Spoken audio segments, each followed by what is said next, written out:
Guys, good morning. Takikali kami tao kumpanya Honda Fit guys. El steering kasi. El steering deste guys.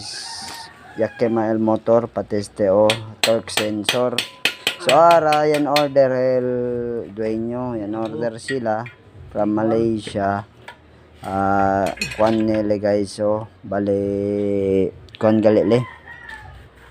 Right hand drive na este diatun left hand drive guys. So yas kami guys, rack and pinion yaw sa lang kami eldaan.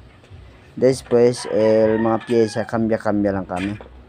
Después man testing pa este kami Lego guys di Bro Richard takyo nila to macho at sila guys, batang may laban with Pigrolac.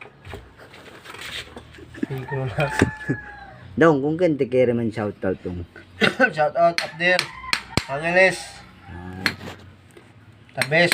Shoutout namin kun Roland Reconalla, ikun Johnny Agilaya, ikun Melvin Lando, pati ko Jeg, pati kun Renante Muday. Shoutout ko na ustedes guys. yes. Okay pa dong mga mekaniko dito, mga barkada ali.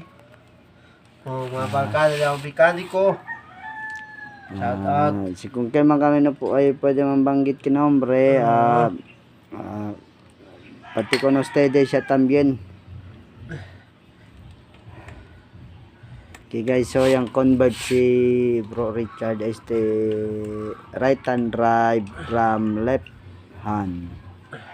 Kambya lang ng mga pyesa guys. Tablet, left hook.